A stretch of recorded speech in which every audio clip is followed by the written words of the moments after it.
I grew up around Native American people, primarily the Cheyenne and the Crow. I remember coming home one day and we were going to go into one of the kids' teepees with his parents, and the mother said, "Take those shoes off, they'll make you sick." It was just strange why she would say they would make you sick. Well, I wouldn't have had a clue at that time. In simple terms, grounding is literally putting your bare feet on the ground. When you do that, you're in contact with the earth, and Mother Earth is endowed with electrons. And these electrons are literally absorbed through your feet. It's like taking handfuls of antioxidants, but you're getting it through the feet. Grounding means connecting to the earth to support the specific function of the organs of your body. It supports the body as a whole, but it specifically supports organ systems down to the tissues and the cellular function of the entire body. In 1960, we invented synthetic materials. The first thing we did was we put synthetic soles on the shoes. We started wearing sneakers. So it's the most common sense thing that we are organisms that live and grow and depend entirely on the earth while we're alive. And yet we have completely isolated ourselves from it. We're so disconnected that it becomes this weird thing if we actually slip our shoes off. 95% of people walk insulated on the earth. This was the single thing that happened that probably caused the proliferation of inflammation-related health disorders far and above anything else. This is so incredible. This is Nobel Prize material. I got involved in the cable industry in the early 60s. I first learned the need to ground cable signals as we were developing the industry. When you run a wire into the house, before you can go into the house, you have to ground the cable. I mean, you have miles of wire hanging up there in the air. If there's lightning in the air, it's going to hit the cable. And so what you want to do is create a path to ground for the lightning so that it doesn't enter the house or blow up the TV or create a fire. One day I was sitting at a computer and the computer kept crashing. I knew it was static electricity, so I put a piece of tape across my desk and grounded it.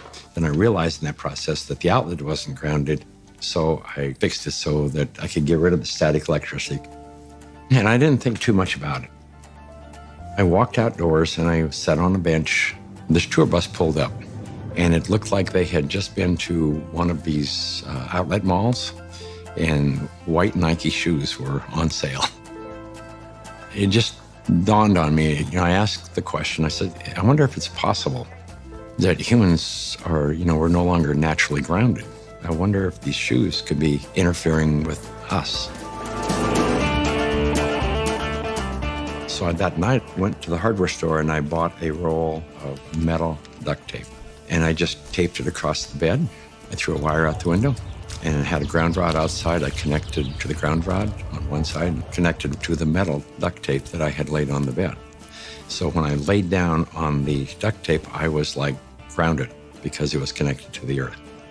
I woke up the next morning and I thought, holy cow, there's something going on here, because normally for me to go to sleep, I had to take Advil. So I tried to find out what I could. The internet was hardly anything. This is back in '99. Went down to the University of Arizona into one of their medical libraries, and there was nothing. And in fact, I even tried to find the cause of chronic pain. The cause of MS was unknown. The cause of arthritis, unknown. They didn't know. Nobody knew. So I thought, well, I'll go out to LA. I'll go to UCLA and ask them. They pretty much laughed me off campus. They said, you expect us to believe that somebody's going to put a nail in the ground, tie a wire around somebody's toe, and it's going to make them sleep better? They said, get out of here. Go away. You're nuts. So I ended up having to put together my own study, and we grounded 60 people, and the reports that came in were unbelievable. TMJ disappeared, PMS disappeared, inflammation reduced, pain. Everybody slept better. Found an anesthesiologist in San Diego And he says, I don't think there's anything to what you're doing. There's got to be an anomaly here, but I'll entertain you. He says, I will prove that you're wrong. We did the study. It's the first study that I did that was a legitimate study where we had quantifiable data. Then we decided, well, we're going to do a big study now. And we ended up attracting scientists, physicists. When they saw the study, everybody said, well, this is really pretty interesting. I didn't know anything about grounding. I had never heard of it at all, but I became a new mom, and I had my first child, and she had colic, and she cried and cried and cried. First thing I did, being a physician myself, was take her to the pediatrician, and remember distinctly leaving that pediatrician's office with a knot in my stomach, because the first thing they told me is, it's a baby, let him cry. Literally the only time I noticed that she wasn't in pain, and the only time I could soothe her, was when I was outside and I was barefoot and I had her in my arms. And every time we were outside, she relaxed. I noticed if I did use a stroller or if she was in a car, she was still in pain and uncomfortable. This is not placebo effect. Like, she had no idea if I was wearing shoes or not. She doesn't know that. I'm holding her either way. And I just slowly started realizing this child can only take a nap and feel comfort is if she was on my skin, held skin to skin, and I was barefoot.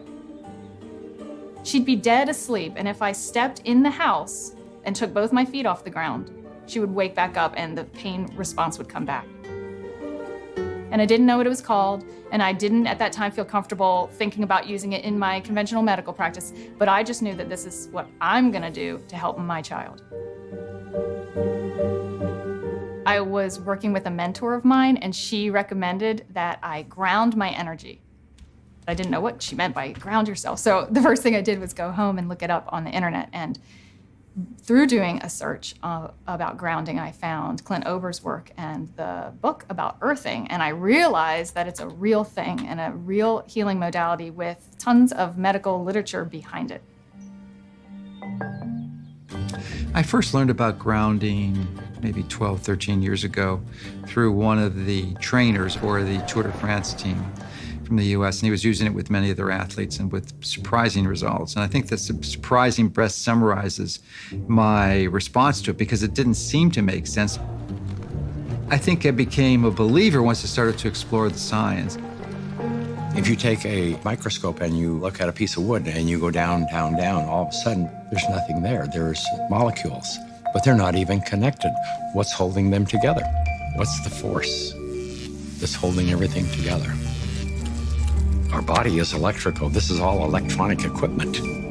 The heart, the lungs, the brain. I mean, this is electrical equipment. It's all electrical. Everything is electrical. Unbeknownst to us, we live inside a battery. The surface of the Earth is charged negatively, and the ionosphere, which is a layer of the atmosphere about 60 miles up, which is ionized by the sun, meaning that the rays of the sun are so strong that they split the molecules into a positive charge and a negative charge. The negative charge are transferred to the surface of the Earth through lightning mainly, and the positive charge stay 60 miles up. The problem arises when we don't have negative charge. So we need grounding just as we need air and we need sunshine. Stephen Sinatra, who was a cardiologist from back east, was attending a convention. We sat down with Stephen and told him the story of what I was doing. Now he said, well, if you're affecting pain, he says, you need to be researching inflammation. You don't have arthritis, you don't have cancer, you don't have all these health disorders. What you have is chronic inflammation. We have so much inflammation in the body, and it comes out in illnesses. We go to a doctor with all these complaints, but a lot of it is silent inflammation, including my specialty, heart disease. Heart disease is an inflammatory process. So how do we reduce inflammation?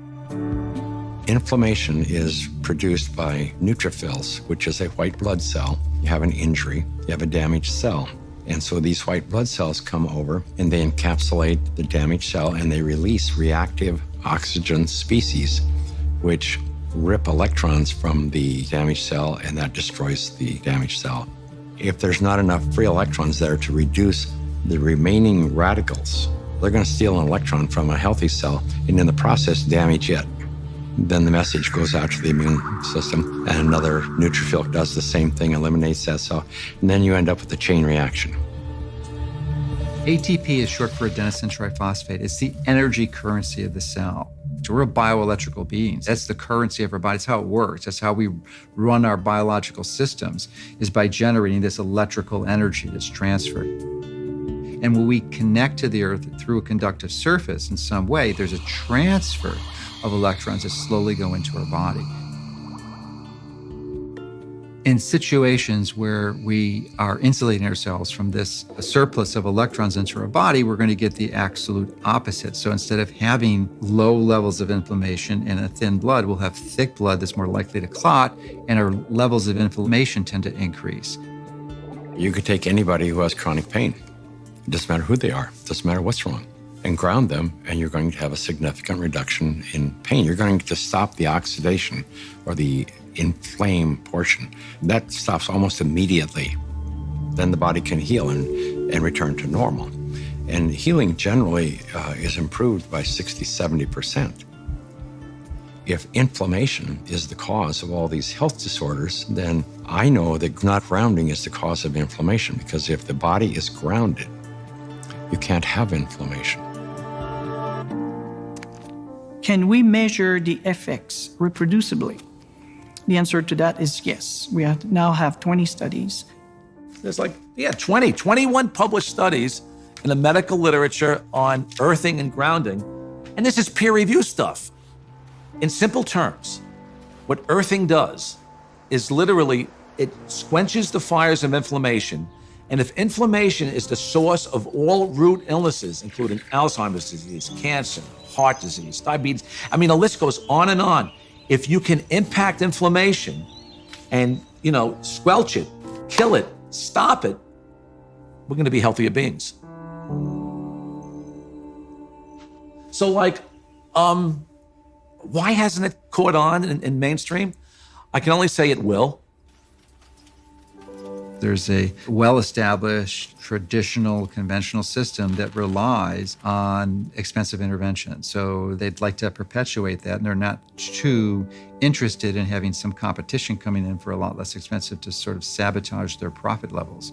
Because their goal isn't to help humanity. Their goal is really, as corporations, is increase their profit. The question becomes, how much of an influence has lack of grounding been in the epidemic of disease that we have? Is this grounding a factor? The light switch went on, and I thought, we're doing things completely backwards here. A typical day for a child is completely ungrounded. Most children wake up sleeping on a bed that was not grounded in a house or a building or on a floor that was insulated from the earth. And then they go immediately into a classroom that's insulated. And even on recess, in the recess period, they go outside and are literally fenced in and are paved with asphalt. And then they have after-school activities, which are either indoors or if they're outdoors, they are literally required to wear protective gear. Even if they're exercising for 2 hours after school, 100% disconnected from the earth. And then they go home and they go inside and they eat dinner and they do homework all hours of the night, and then they pass out in an ungrounded bed. So that's a 24-hour period of time completely ungrounded, and that goes on day after day after day. There's a resistance to integrating novel thoughts. And many times new ideas aren't implemented until the people who hold the counter opinion die. The good thing about grounding is that you don't need a doctor to tell you to do it. You do not need a physician to recommend it to you. You can try this anytime. It is your birthright because you live on the earth. I ground every day. Hey, I want to be connected to the earth as much as I can. I would say about 95% of the day I am grounded because I believe it's just a no-brainer. Go outdoors, take your shoes off, stand barefoot on the earth, or sit on the earth, put your feet and your hands on the earth, and you will instantly notice the pain and inflammation begin to drain from your body. I got my life back is probably the most common refrain that I hear. Thank you, I got my life back. I got my life back.